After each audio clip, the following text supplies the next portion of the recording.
I've been a journalist now since I was about 17, and it's an interesting industry to be in at the moment because, as you all know, there's a huge amount of upheaval going on in media. And most of you probably know this from the business angle, which is that the business model is pretty screwed, and as my grandfather would say, the profits have all been gobbled up by Google.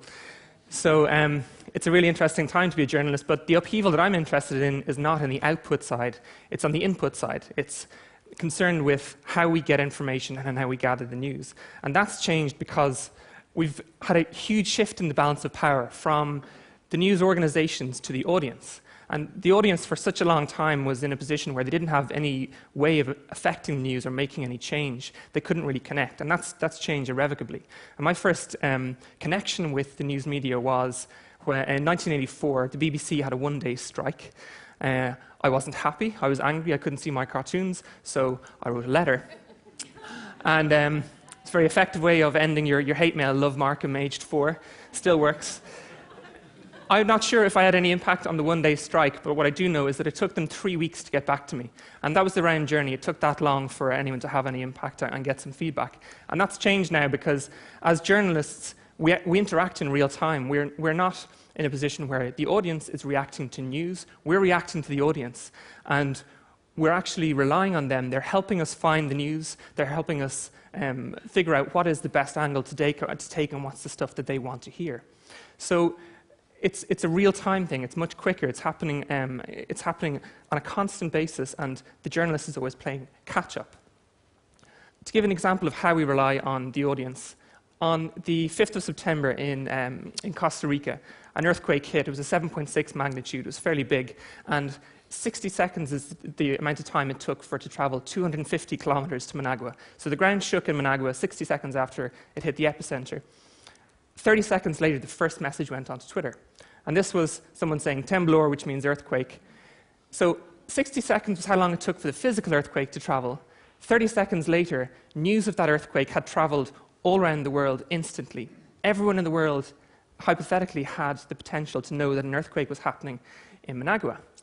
And that happened because this one person had a documentary instinct, which was to post a status update, which is what we all do now. So if something happens, we put a status update, or we post a photo, we post a video, and it all goes up into the cloud in a constant stream. And what that means is just constant, huge volumes of data going up. It's actually staggering. When you look at the numbers, every minute there's 72 more hours of video on YouTube. So that's every second more than an hour of video gets uploaded. And in photos, Instagram, 58 photos are uploaded to Instagram a second. More than 3,500 photos go up onto Facebook.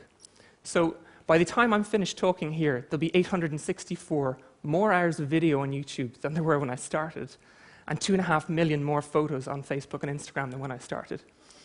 So it's an interesting position to be in as a journalist because we should have access to everything. Any event that happens anywhere in the world, I should be able to know about it pretty much instantaneously as it happens, for free. And that goes for every single person in this room. The only problem is, when you have that much information, you have to find the good stuff.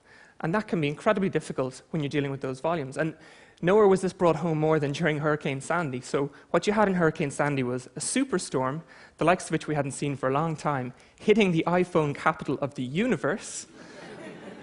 And you got volumes of media like we'd never seen before.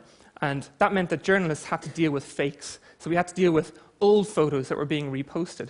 We had to deal with composite images that were merging photos from previous storms. We had to deal with images from films like The Day After Tomorrow. And we had to deal with images that were so realistic, it was nearly difficult to tell if they were real at all. But joking aside, there was images like this one from Instagram, which was subjected to a grilling by journalists. They weren't really sure. It was filtered from Instagram. The lighting was questioned. Everything was questioned about it. It turned out to be true. It was from Avenue C in downtown Manhattan, which is flooded. And the reason that they could tell that it was real was because they could get to the source. And in this case, these guys were New York food bloggers. They were well-respected. They were known. So this one wasn't a debunk. It was actually something they could prove. And that was the job of the journalist. It was filtering all this stuff. And you were, instead of going and finding the information and bringing it back to the reader, you were holding back the stuff that was potentially damaging. And finding the source becomes more and more important, and finding the good source. Twitter is where most journalists now go. It's like the de facto real-time newswire, if you know how to use it, because there is so much on Twitter. And a good example of how useful it can be, but also how difficult, was the Egyptian revolution in 2011. As a non-Arabic speaker, as someone who was looking from the outside, from Dublin, Twitter lists and lists of good sources and people that we could establish were credible were really important. And how do you build a list like that from scratch? Well, it can be quite difficult, but you have to know what to look for. This visualization was done by an Italian academic. He's called Andrei Panisson.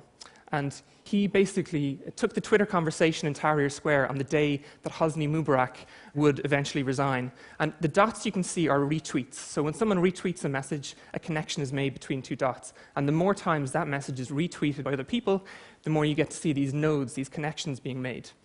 And it's an amazing way of visualizing the conversation, but what you get is hints at who is more interesting and who is worth investigating.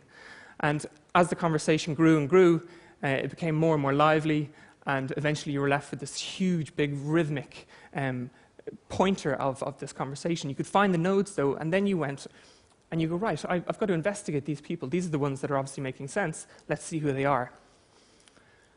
Now, in the deluge of information, this is where the real-time web gets really interesting for a journalist like myself, because we have more tools than ever to do that kind of investigation. And when you start digging into the sources, you can go further and further than you ever could before. Sometimes you come across a piece of content that is so compelling, you want to use it, you're dying to use it, but you're not 100% sure if you can, because you don't know if the source is credible, you don't know if it's a scrape, you don't know if it's a re-upload, and you have to do that investigative work. And this video, which I'm going to let run through, was one we discovered a couple of weeks ago. Getting real windy in just a second.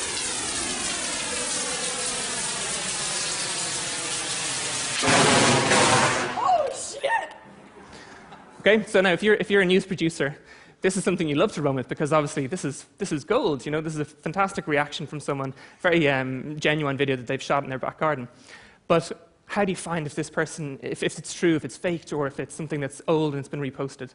So we set about going to work on this video, and the only thing that we had to go on was the username on the YouTube account. There was only one video posted to that account, and the username was Rita Krill. And we didn't know if Rita existed or if it was a fake name. But we started looking, and we used free internet tools to do so. The first one was called Spokeo, which allowed us to look for Rita Krills. So we looked all over the US. We found them in New York. We found them in Pennsylvania, Nevada, and Florida. So we went and we looked for a second free internet tool called Wolfram Alpha. And we checked the weather reports for the day which this video had been uploaded. And when we went through all those various cities, we found that in Florida, there was thunderstorms and rain on the day. So we went to the white pages, and we found, we looked through the Rita Krills in the phone book, and we looked through a couple of different addresses. And that took us to Google Maps, where we found a house. And we found a house with a swimming pool that looked remarkably like Rita's. So we went back to the video, and we had to look for clues that we could cross-reference. So if you look in the video, there's the big umbrella, there's a white lilo in the pool, there are some unusually rounded edges in the swimming pool, and there's two trees in the background. And we went back to Google Maps, and we looked a little bit closer, and sure enough, there's the white lilo. There are the two trees. There's the umbrella. It's actually folded in this photo, a little bit of trickery. And there are the rounded edges on the swimming pool. So we were able to call Rita, clear the video, make sure that it had been shot, and then our clients were delighted because they were able to run it without being worried. Sometimes the search for truth, though, is a little bit less flippant, and it has much greater consequences. Syria has been really interesting for us because, obviously, a lot of the time you're trying to debunk stuff that can be potentially war crime evidence. So this is where YouTube actually becomes the most important repository of information about what's going on in the world. So this video, I'm not going to show you the whole thing because it's quite gruesome, but you'll hear some of the sounds. This is from Hama. And what this video shows, when you watch the whole thing through, is bloodied bodies being taken out of a pickup truck and thrown off a bridge. The allegations were that these guys were Muslim Brotherhood, and they were throwing Syrian army officers' bodies off the bridge, and they were cursing them and using blasphemous language, and there was lots of counterclaims about who they were and whether or not they were what the video said it was. So we talked to some sources in Hama who we had been back and forth with on Twitter, and we asked them about this, and the bridge was interesting to us because it's something we could identify. 3 different sources said 3 different things about the bridge. They said, 1, the bridge doesn't exist. Another one said the bridge does exist, but it's not in Hama, it's somewhere else. And the third one said, I think the bridge does exist, but the dam upstream of the bridge was closed, so the river should actually have been dry, so this doesn't make sense. So that was the only one that gave us a clue. We looked through the video for other clues. We saw the distinctive railings, which we could use. We looked at the curbs. The curbs were throwing shadows south, so we could tell that the bridge was running east-west across the river. It had black and white curbs. As we looked at the river itself, you could see there's a concrete stone on the west side. There's a cloud of blood. That's blood in the river. So the river is flowing south to north. That's what that tells me. And also, as you look away from the bridge, there's a divot on the left-hand side of the bank, and the river narrows. So onto Google Maps we go. And we start looking through literally every single bridge. We go to the dam that we talked about. We start just literally going through every time that road crosses the river, crossing off the bridges that don't match. We're looking for one that crosses east-west. And we get to Hama. We get all the way from the dam to Hama, and there's no bridge.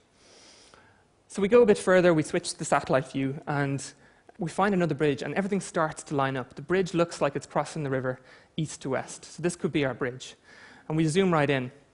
We start to see that it's got a median, so it's a two-lane bridge. And it's got the black and white curbs that we saw in the video. And as we click through it, you can see someone's uploaded photos to go with the map, which is very handy. So we click into the photos.